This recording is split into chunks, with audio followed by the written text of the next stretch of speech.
Hi and welcome to our podcast. Today's episode is all about LGBTQ plus representation in media. My name's Rylee. I'm a PhD student here at the university looking at LGBTQ plus domestic abuse. Nice and lightweight subject. And today I've got my co-host here, Frankie. Hi, my name's Frankie. My pronouns are she, her, and I am a third year final sociology and criminology student. And we have our lovely guest, Harry. Hi, my name's Harry. I'm a second year on MT Cabaret. My pronouns are he, him, they, them. I'm not really fussed, to be honest. Just use anything. I love that. I'm pretty chill. Pronoun freedom. I actually forgot my pronouns. They, she. Fair. Love that. Great start. So Frankie, we've been here before. We did For this real? podcast in 2022.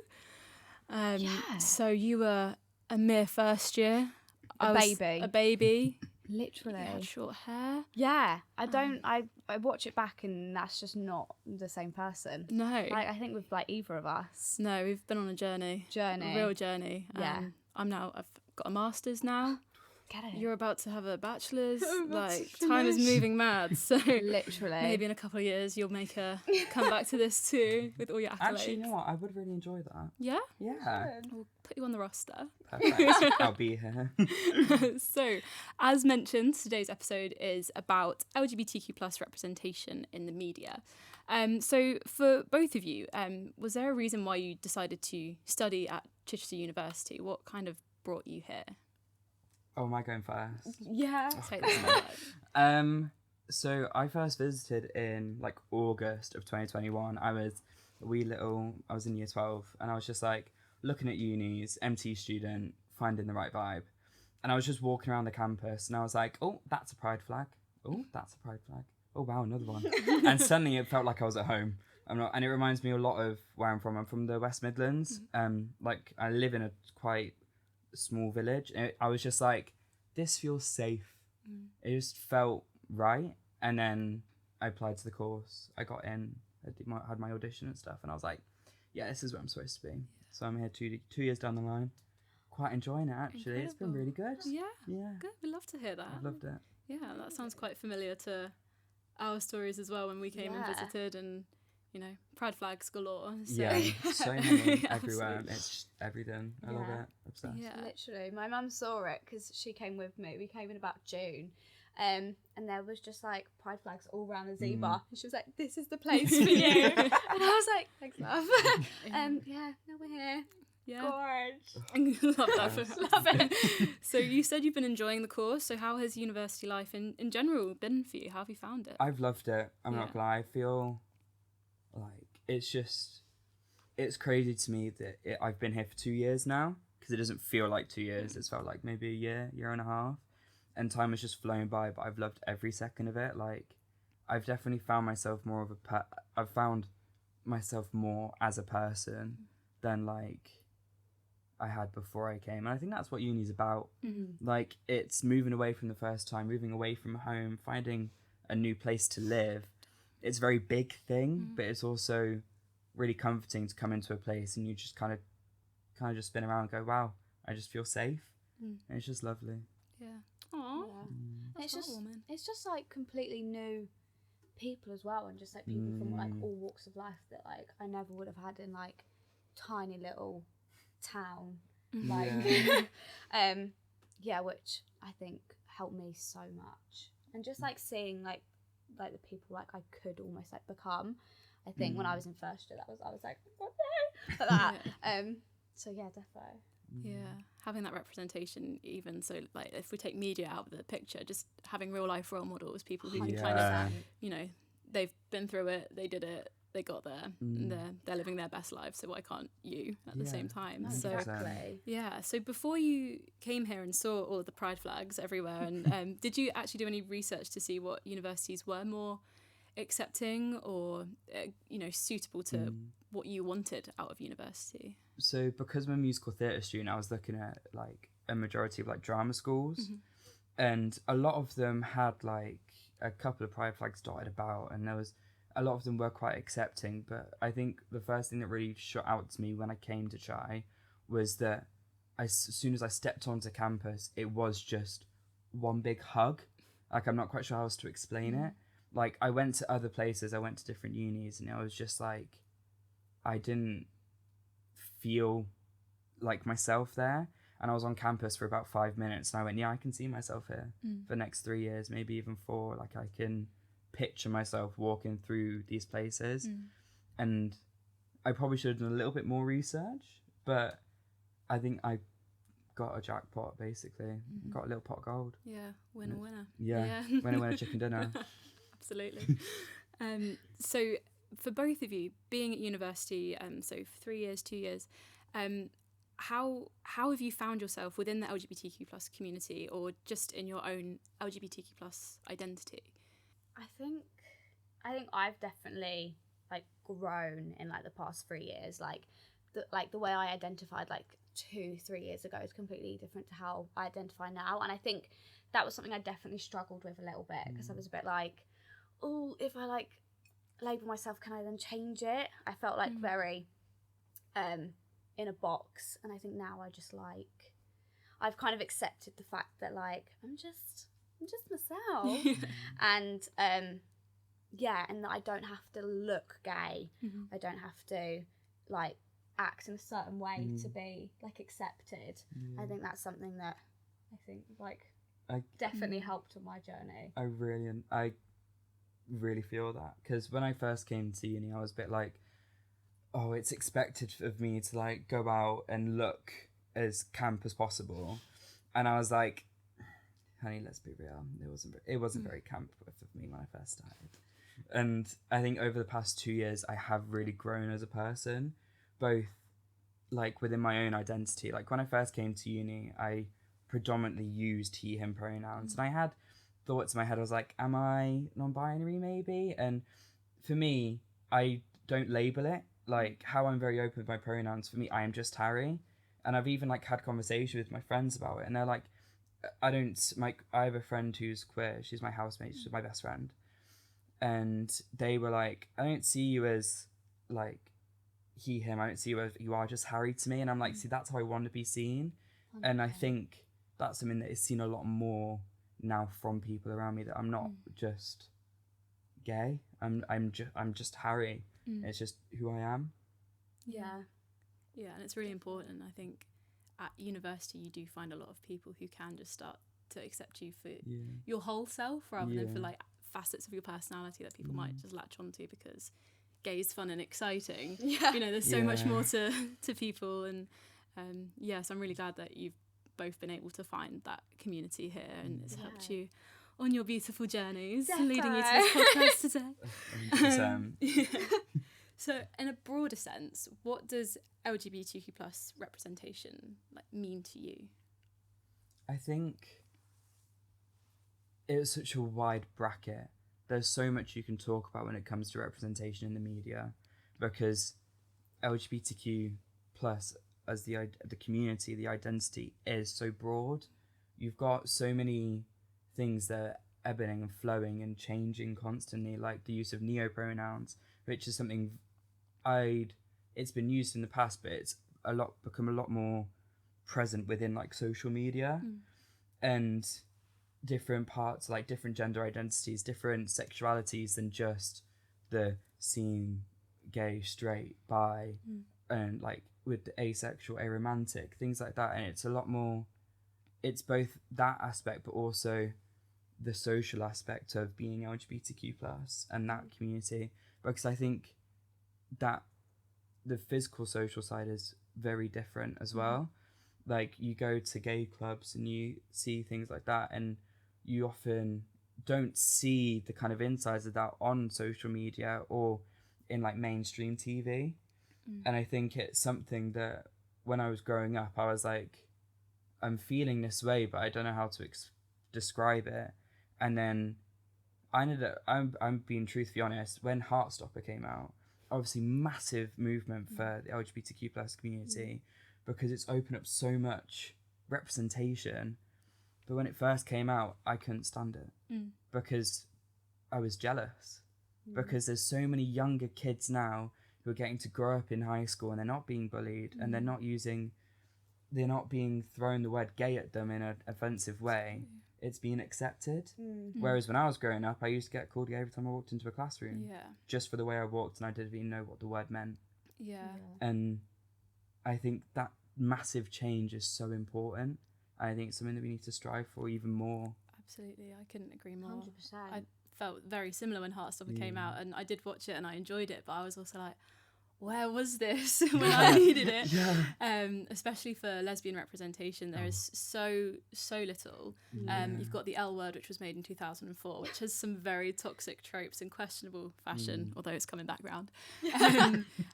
But that's not suitable for someone who is like 12 years old, 13 years old to watch. So I think we are kind of on a trajectory though, there's going to be more, and hopefully 100%. There is more, but hopefully those representations are authentic and not just trying to make a new stereotype of what it means to be queer now, because it is different.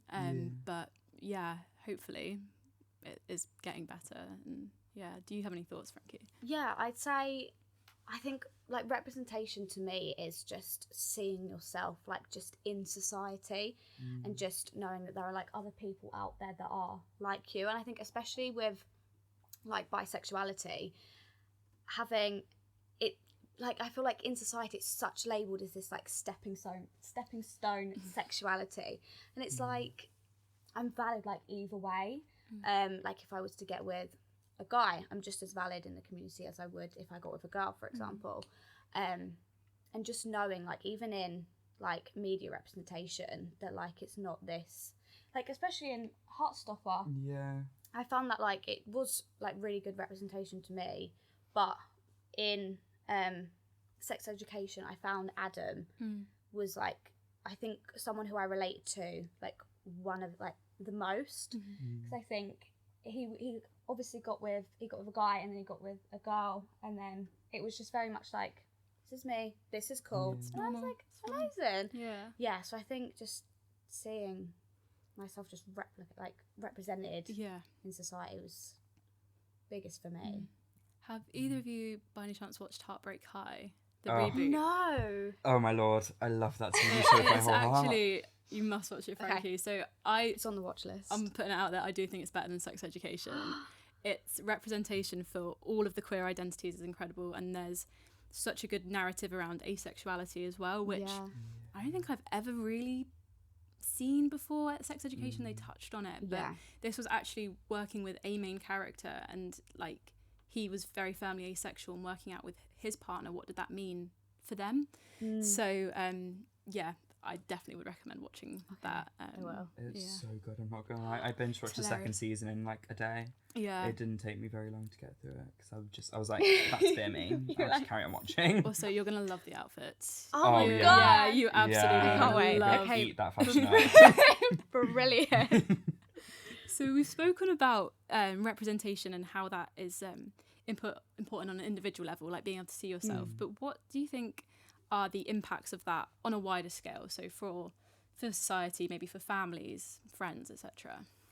I think so. I read this study, which was like, it was edited by Harvard and Cambridge.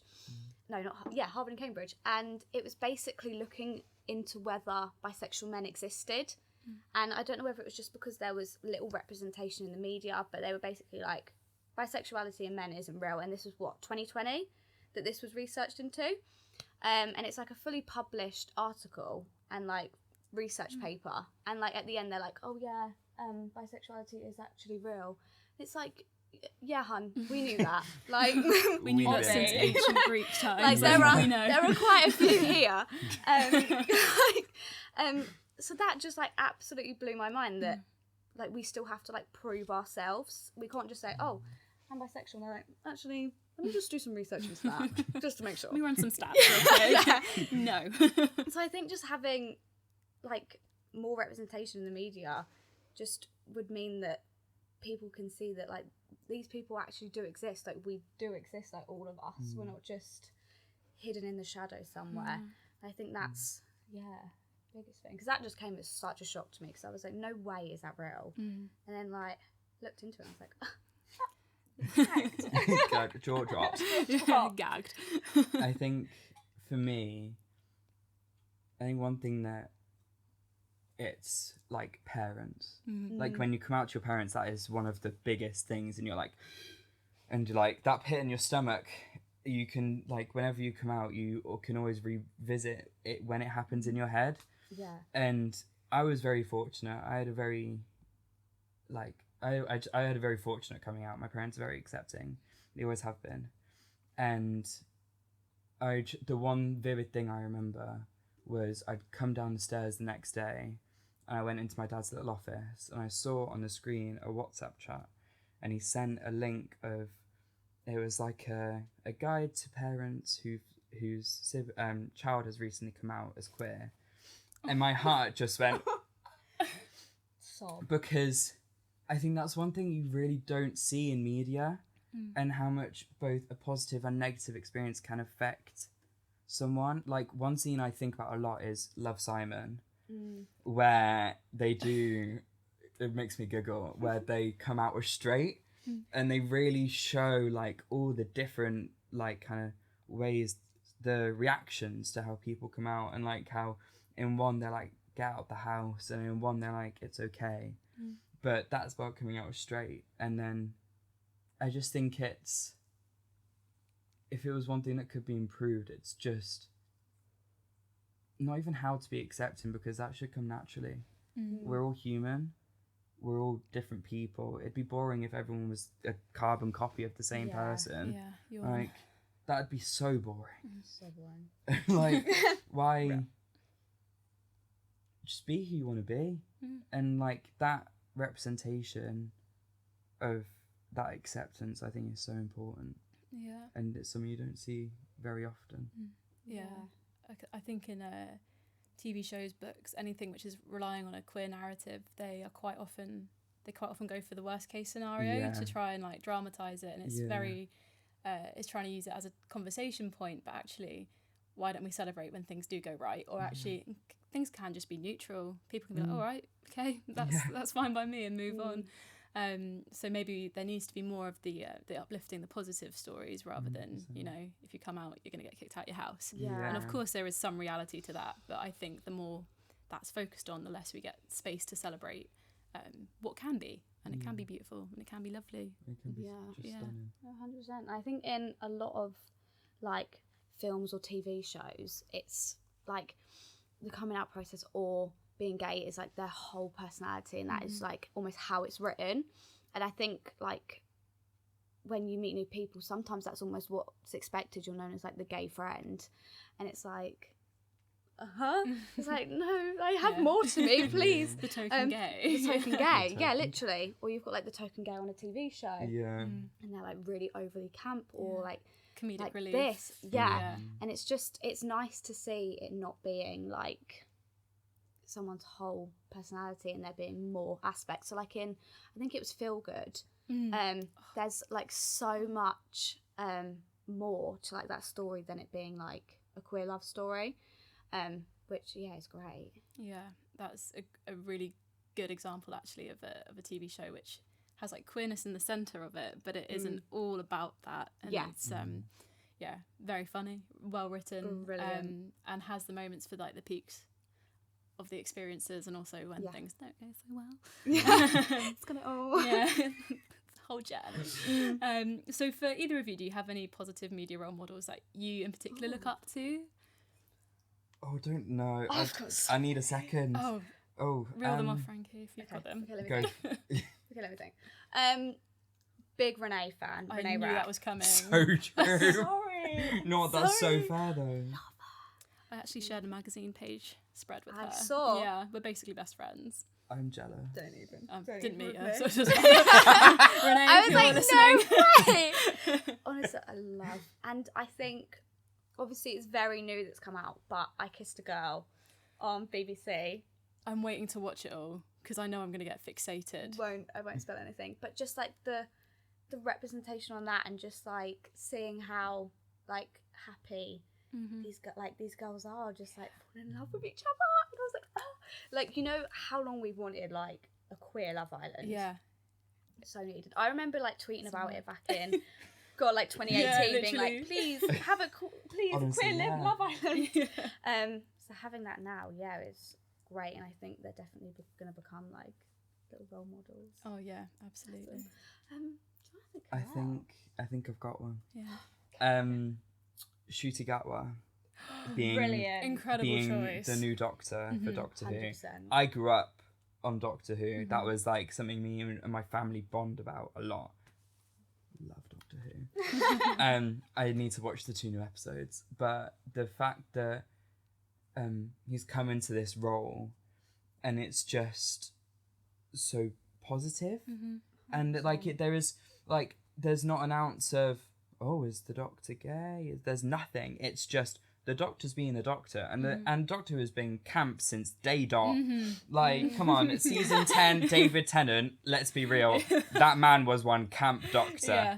And like, and the 11th Doctor, Matt Smith. There's I don't know how much do you like. I watched that season. Okay. Big fan of Matt Smith. The gay couple. There's like, yeah, I'm the fat one, I'm the tall one. like I like that. Like it's always been in there, and I think I just love that it's now so open, and it's 100%. just it's perfect in my eyes. I'm like, you know what, like without any other word, just slay. I could just slay. I can't say anything else because it's just magical. Yeah. Yeah. They hit all the right points, haven't they? Oh. Like, they've ticked all the boxes, and not in like a gratuitous way. Like they've done it, and they've done it well. Yeah. And you know, there's a few people, you know, Doctor Who's gone woke. It's aliens. They don't exist. It's aliens and like sonic screwdrivers. Like, what do you expect? Yeah, What are you getting worked up about? You're really getting stressed out about a blue box that goes around the world Yeah. in different universes. Take a breath, touch grass, hug a tree, Literally. hug a You tree. got one. Cuddling up to that later if it survives. Could be up. But I think like on that, like I found with the Jodie Whittaker Doctor, and when she got with unofficial, but like I They find basically that got together. basically got together. And she got with, what is her name? Mandip Gill. Yeah. Yaz. I feel like a lot of straight women are being put in like a lot of gay roles or like lesbian roles. And you've got like Saran Jones. Yeah. Everything she's in. Gay. And it's like oh, like, what great representation. And then I'm like, she's not like a gay icon. She's not gay. Yeah. Like, you know what I mean? Like, would have just loved that. Yeah. Cherry on the top. But I think that's We'll take definitely what we can get. Yeah. I'm going to mention something I know that you're very passionate about, No, but don't. the I know idea in media with queer baiting Yeah. and the kind of setting up these potentially queer relationships, and there's moments of tension, there's something deeper than just friendship, and then at the end of the series it's nothing, and it's just being done for buy-in from the queer community. And I'm a big fan of Line of Duty. This is Frankie. And the final season that they did, there was a lot of queer baiting between the lead characters, and I remember on Twitter, like every day it was like, oh my god, they held hands, oh my gosh, they hugged, they went out for a drink and they declined drinks from men, and it was so like, this is happening, this is real. And then all of a sudden it was gone. And even though like it is just a TV show, there is so much more to it than that, because you are just really waiting to see yourself and it be in a mainstream BBC drama as a main point. That could change lives. 100%. And it would have actually worked really well. They would have looked like really good together on another level. Literally. But yeah, I think queer baiting is quite an issue. I think one that I've seen a lot more recently that's kind of stopped. That's actually I'm going to stop rambling and actually get to the point. Is in 911 in America. It's based on like firefighters, and Buck and Eddie for the past like 3-4 seasons have been constantly like on and off, like, are they gonna kiss, like, and it's just teetering on the edge. And then this season that's come out, because they've moved production, they find I don't want to say any spoilers, but was it good? Eddie's in a queer relationship, and it's just like Yay! gays. At last. Like, finally, at least 1 out of the 2. I'll take I'll take it. Yeah, Yeah. absolutely. a lot of this media is, TV media, celebrity icons, Renee Rapp, etc. So social media coverage is also a big point. So Frankie, do you want to start talking a bit about university and how we promote LGBTQ plus stuff? Yeah, I mean, so I work for the SU on kind of like the marketing team unofficially, as part of like a digital content producer. So making content that kind of fits all students and is something that they all want to see. And I think being in a position, like being in the LGBTQ like Q plus community and being like in charge of kind of what content goes out there and making sure that things are inclusive. So when we talk about like summer ball and like outfits and stuff, kind of making sure that we have like representation of all people and that everyone can kind of wear what they want regardless of their gender, things like that. And like freshers events, I kind of am able to have like a little insight on like what we can put in there, which is really nice because I'm like, let's do this, let's do that, guys. So yeah, I mean, I've kind of loved having that insight into being able to kind of put a little voice out there, like within a team onto like the social media and making sure that everyone's represented. That's the one. Oh, good. Yeah. Represented. I think that is in the dictionary, to be fair. Yeah. Yeah, Yeah. it is now anyway. Yeah. Frankie Walls. Boing. Site. 2024. But yeah, I think that's been great, and also just like getting to like do a little bit of like TikToks here and there for like the like main university page has been great. And then you've done a little bit, haven't you? Just a little bit cheeky. Just a couple. No, I've lost it. What was the question? Sorry, my brain just got a wee. I'm away with the fairies. Because I know that you've kind of helped out a lot on like the university socials. I've definitely done bits and pieces. I did a takeover with the University of Chichester's Instagram about what it's like in Chi and like what and things to do. And I think one thing that's massively important is that representation of like what you can do. Both just as someone who may be heterosexual, but also like someone who's part of the LGBTQ plus community, and make sure you feel safe. And I think that's a massive factor, like when you decide of going to uni and like and you're looking into like what you can do. Like not everyone wants to go out every weekend and go to like Heaven in London and get Who's like, got the funds for that? Not me. I'll tell you that. But some people just want to chill, maybe do a bit of karaoke. I karaoke host at the SU, and the amount of like Incredible. LGBT. Thank you. Do okay. try. The amount of like LGBTQ plus members, like of the community that I see on like a regular basis, and I'm like, oh, I know you. Oh, I know you. And like it's just lovely to know and see that there's that representation, but also a safe space. I think like even like when I was looking, because I stalked the university before I came. As you should. Me too. Obvi. I think if I was to like see just like someone queer like popping up on the page like quite regularly, I would have been like, oh my god, love that. Like there's some of them are here, like brilliant. What had sorry to cut you off. What had me sold was two images. One, a trans flag that was that's always hanging out that window in the courtyard, and the most important one, the pride flag that's on the floor outside the chapel. 100%. I love that. In first year, there's a picture of me with my leg by my head. I was quite drunk. I was quite drunk on the way to a wishy. Thank you. And I was just like, "There's a pride flag. I want to lay on it." And so I just lie down and went. It was great. Shablam. Yeah. Literally, it was perfect. And I think even just seeing like little things like that on different social medias around Chichester just popping up, and like new queer events always happening, like at La Havana recently. Club Camp. Yeah. I've been an avid member. The past 2 months I've gone and I've had an absolute blast. I've loved Were it. you at the last one? Yeah. I was there. I was there. I was sat at the front. I was sat at the back. Yeah.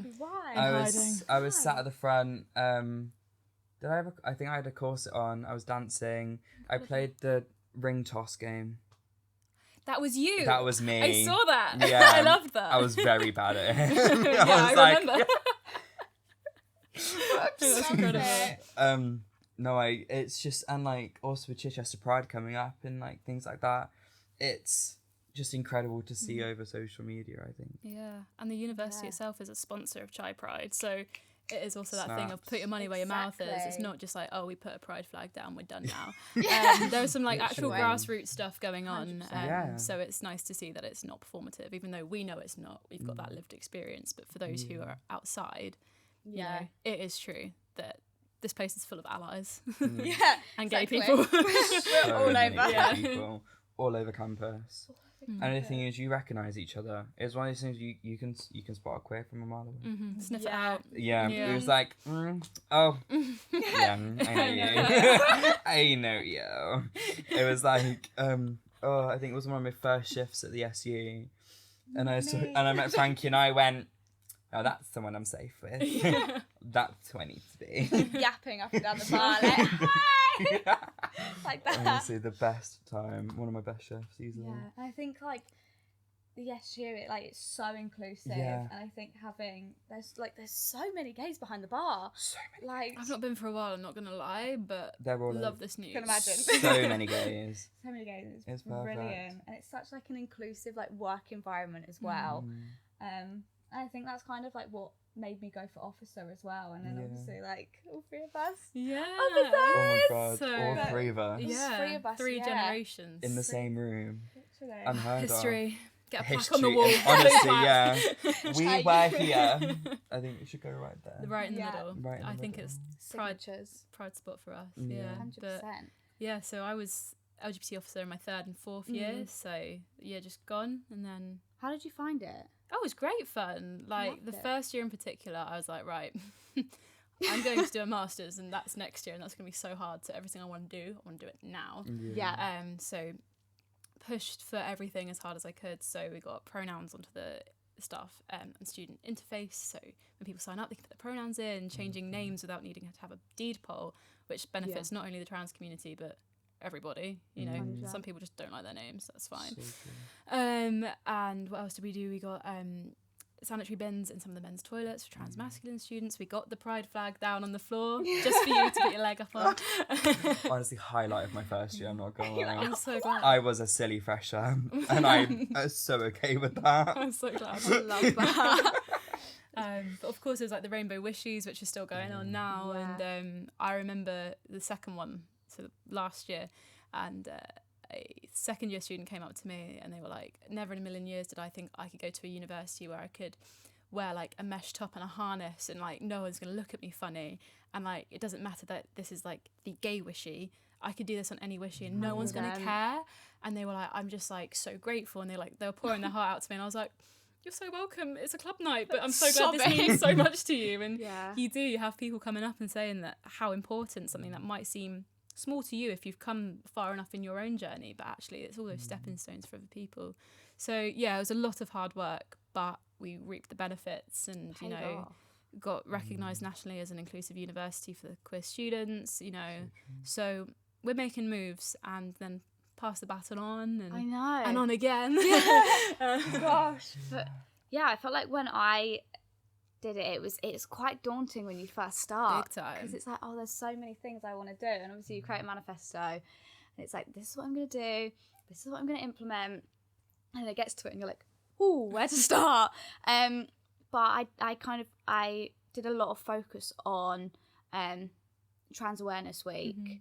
I think back in November or October, November time, and I put my heart and soul into that, and we had the vigil, which I kind of carried on from you, and then we did a kind of Q&A panel where we had loads of charities come in. So we had the Claire Project, I think we had the Transgender Project, we had Queer Solidarity from Chi, Chichester Pride. We had so many people, and it was just an amazing turnout, and to be able to know that I put that together was really heartwarming for myself. No, I was like, oh, this is great. It was such a good success, so yeah, snaps for you.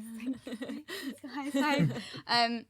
but yeah, doing stuff like that, I really enjoyed. But I think one thing that kind of does come like with a role like that is you feel like you almost like have to represent everyone.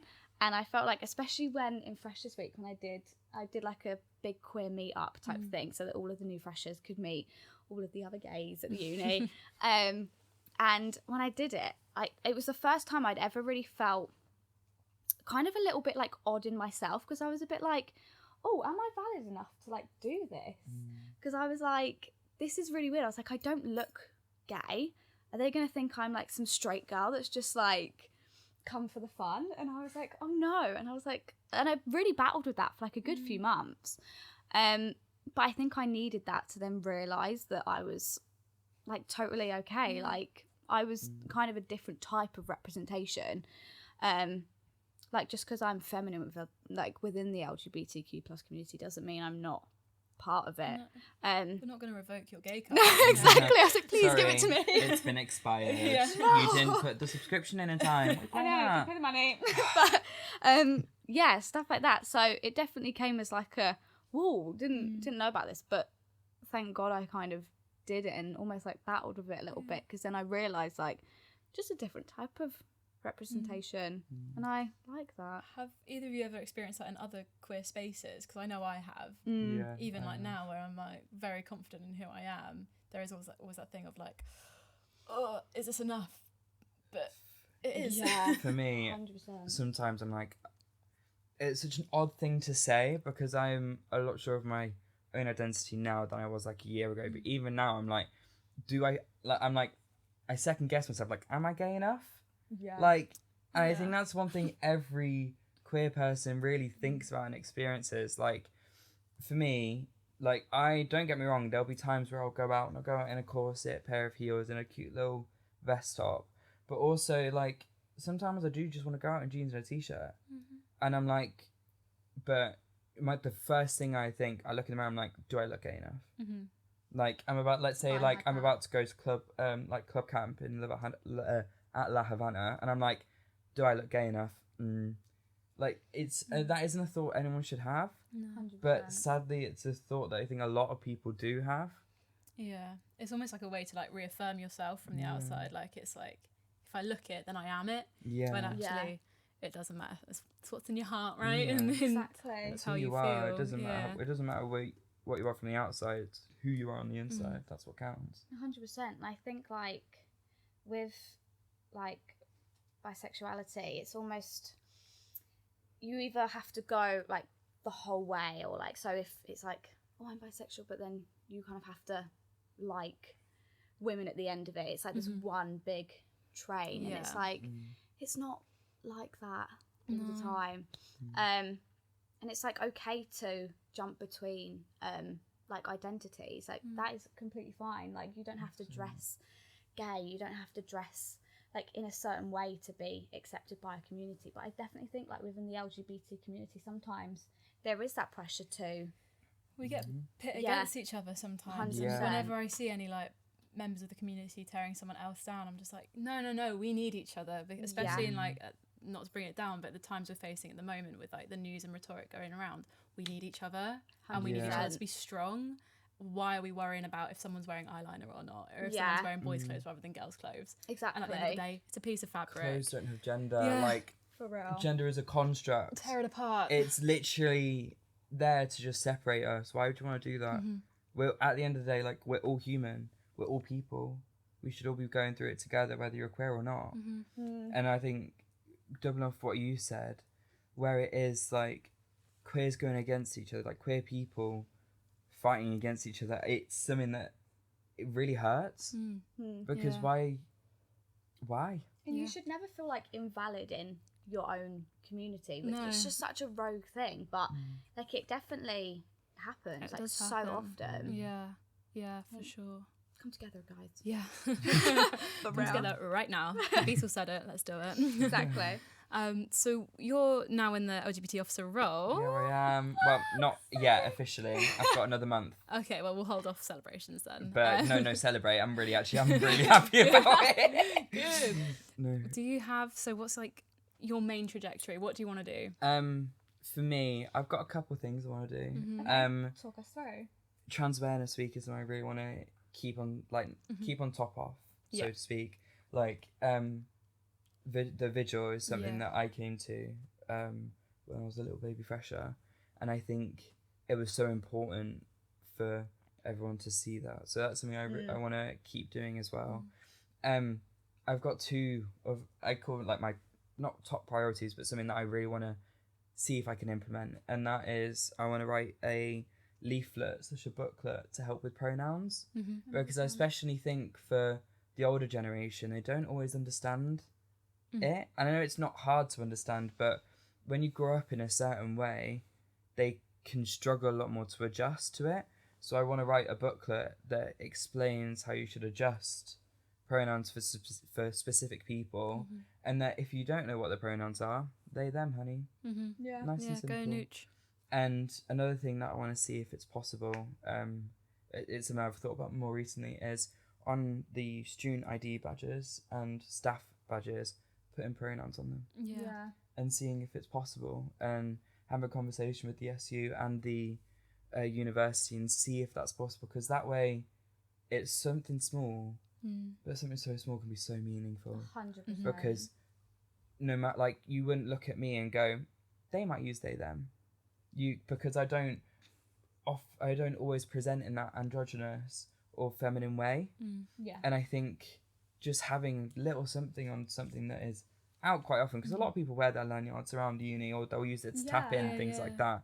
Just the smallest little thing can mean so much to a person.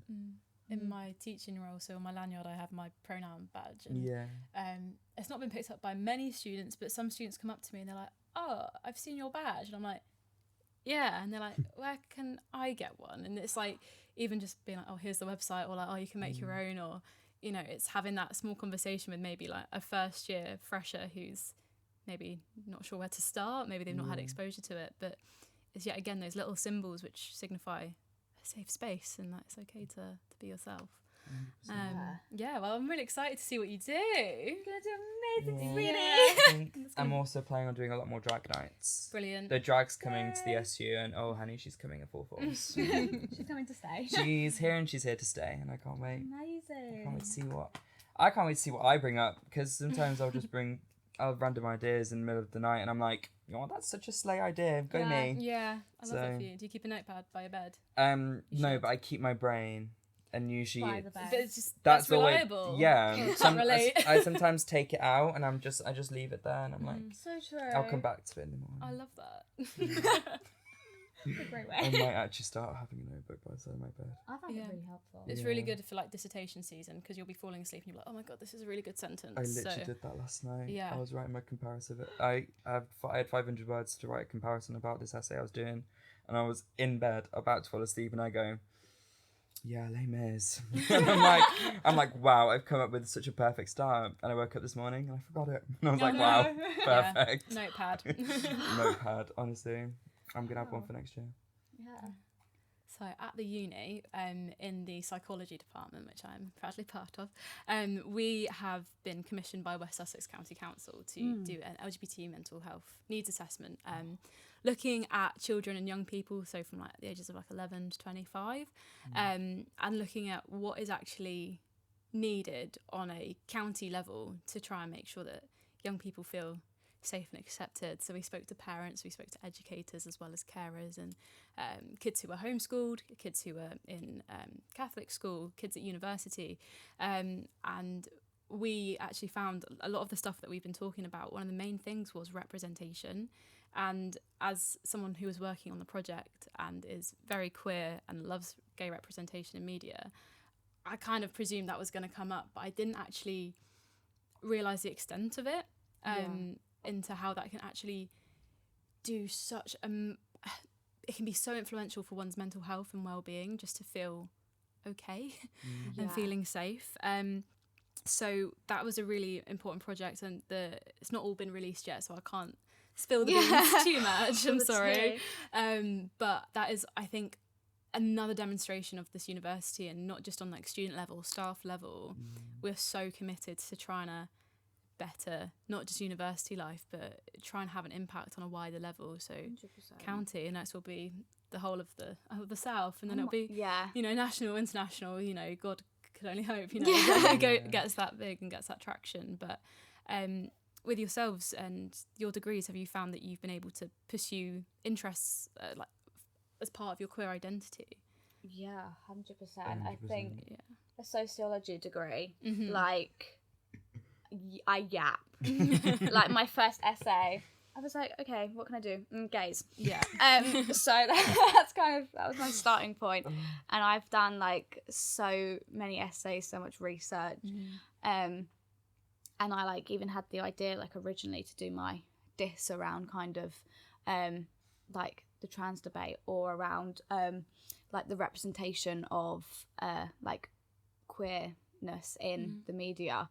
And there were so many things that, like, I could write about and research that it was kind of like, oh no, what can I do? But yeah, I've done so much, and it's so interesting, like, reading about it as well. Yeah. So I've recently started doing drag. We had a little conversation about that, and so I've got a couple of friends who are drag queens, and I used to do makeup when I was younger, like year 11, year 10, but I never really thought drag was on the cards for me. I don't know why. I was just like, sounds fun, not really, but I can't see myself doing it. And one of my lecturers pushed me, and she could see it in me, and she was like, and she really pushed me and was like, listen, I think you could be great, just try it out. It's one show at Chichester Festival Theatre. It's one little cabaret night, just see what happens.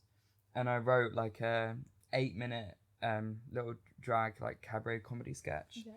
And from that, I've really blossomed more into my identity, but both as a drag queen, but also as me. And, like, I think it's really helped me see the two sides of the coin. And I wouldn't have started drag without that first lecturer just going, Harry, I could see you doing a drag comedy, like a cute little sketch. And I went, okay, I'm like, I'm not going to say no to you. And I think originally I was like, I'm not going to say no to her because sometimes I'm slightly scared of her. And then I look back and I was like, it wasn't because I was scared, it was because I could see it in myself too. I just needed that one little push. Yeah. And suddenly, I'm a drag queen. Yeah, you are. A drag queen. A drag queen. I love that. But I think it's also great, like, for you to kind of have that support, like, on your course, like, something you didn't necessarily feel comfortable or confident enough doing. A lecturer was like, no, you've got this, you can do it. And That's, like, incredible. The amazing thing is, it isn't just me. In both the year above me and the year below me, that we've got, like, drag kings. A recent graduate is a drag queen, Scarlett Von Koch, who is one of who helps run Club Camp and is often on campus doing events and things. And it's just incredible because it is such a tight-knit community on my course, and you just feel safe. And you feel like we do things called scratch nights. And we just try out different things, and someone did this hilarious drag king sketch. Oh my lord, they did I'm Just Ken. And they went onto their knees and they stripped open their shirt and they'd drawn abs onto their chest. And it was hilarious. I was cackling with laughter, and not even just like a little giggle, I was cackling on the floor, like gonna wee. Like, it was hilarious. I loved every second of it. Oh, amazing. It was perfect. It was everything. So you're now a drag queen. You were very well versed in the sociology of gender and sexuality. You know, that is so cool. And to be able to be, like, specialists in your subject, as diverse as they are, that's beautiful. And it's nice that can be nurtured here and encouraged. 100%. Absolutely. So Yeah. yeah, I look forward to what you all doing next. Just so excited. So let's, like, look forward maybe like a year down the line, 5 years down the line. What do you think needs to be improved in LGBTQ plus media? Oh, I think just seeing more representation whereby it's not, like, gay is not the whole personality, and that like, you can label yourself, but that doesn't have to stick. Like you can change. You can change your pronouns, you can change your sexuality. It's very fluid. We live in a society where everything is so fluid, and I don't know why that's not represented. And I think not so many stories, like negative stories about queer people. Like I remember I did in A level. I don't know if it was just because the representation I had or what, but I had to make a film as like part of my A level, and I was like, one of them's gonna die, and I was like, wow, I was like, why am I doing that? But I think it's just I'd seen so much of it where it was like negative, and they like weren't allowed to be together, or they forbidden love, and it's like it can be happy, and also it doesn't have to be like this whole big like that's your personality, this is who you are, blah blah blah blah. But yeah, I think definitely stuff like that, and more like queer reality shows, like real life people with like real stories and like real experiences, just on the BBC. Please, BBC Three. BBC Three, they're coming up the ranks. They're doing well. But yeah, I think definitely stuff like that, just so more out there. More of it, more reality, and like actual depth to queer characters. 100%. Yeah. That's all. That's our list of demands. For me, I think staying away from like with the representation, staying away from like the stereotypes, like especially within like a gay male space, you don't often find a queer character that isn't stick thin in TV. And you can see me now on a camera if you're watching through the YouTube. I'm not a twink, I'm not skinny. And I think one thing that really put me through something when I was like growing up and finding myself is that I was like, who on TV is the same body as me? Who am I? Like I could see my personality in people, but I couldn't see myself in people. I think that's one thing in the next 10 years I really hope that's improved, and is that openness in both body positivity within the queer community, but also just in general being more open to stay away from that stereotype of they always have to have a full face of makeup on. They always have to be like 6'2". Like being queer, you don't have to fit that one thing. I can't. You don't have to fit that one space, because the whole thing about being queer is that the space is open. 100%. We're queering everything. There is no box. There is no binary. Break it down. If there's a wall, I'm wrecking it. Like Miley Cyrus. Yeah, in like a house. literally, like That could be one of your drag acts. honestly, yeah, I think that'd be hilarious. Okay, right, no joking. But it's so true what you're saying as well with like the representation of like for gay men it's usually twinks. And I feel like for queer women or like lesbian identities, if there's someone who's masked, they're usually really toxic and like got loads of like internalized misogyny, and they're players, and they're men, but they're not men. And actually I think it took me a lot of unlearning to be like, actually I am mask presenting, but actually I'm femme as hell, like I'm femme butch, like, and that is okay. And for people who are like stone butches, that is never represented in a healthy way. It's always like, you know, just really toxic masculinity, and I think it's kind of used as a punching point. So actually maybe if they just consulted with some real queer people and understood the stories, and that it is more than just how you look equating to how you act, I think that would do a lot of good for society. 100%, yeah. Definitely. Especially for like the younger queer people who are growing up now, it's needed. I think it's really needed, because people try and push themselves to fit a stereotype that they won't fit, and that damages their psyche, and it's sad to see almost. Because it's such a, like, especially when you come to uni, it's so much of like this is my chance to find myself, and there's so many different ways, you have like such freedom that it can be overwhelming, and you're like able to try so many different like styles and like ways of presenting yourself, and that's like, it's okay. Like, you have the freedom to do that. It's like one of the only times you get all yeah, that at freedom. uni. So yeah, definitely. But I think like what you were saying about like lesbian representation, I feel like it's so stereotypical of having butch and femme. Which one's the man? Yeah, There's no men, that's the point. Yeah. Where are they? Not here. Can't see them. Yeah, like I think more like femme on femme representation, or like mask on mask, things like that. I feel like it's so it's so unseen. Yeah, it's so like needed. Yeah, just to be able to like see yourself and see a relationship that works, that like you can have, and that it's not like off limits. 'Cause it's like, oh, you're in a queer relationship, but you can only be attracted to this type of person, or you have to be that type of person. Yeah, that's where it gets tricky. Yeah. Sometimes it's like, love is love. Love is love. Love is love. And on that note, is there any final like takeaways you want to give to our lovely listeners? Ooh. Be who you want to be, and don't try and fit a stereotype that you might not.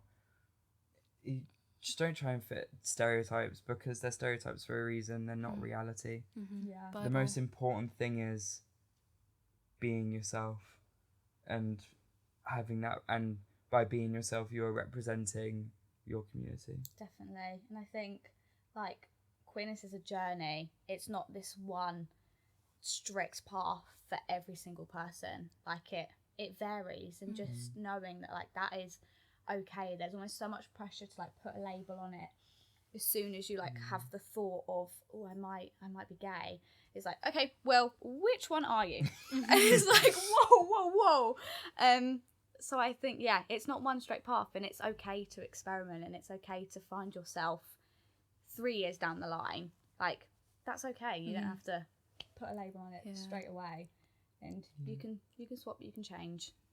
It's a fluid society. Yeah, it's not going to Get happen with overnight. it. So true.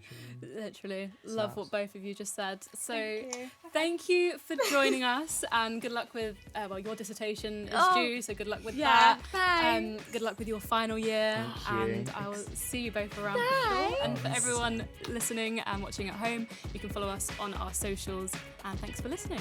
Bye! Bye.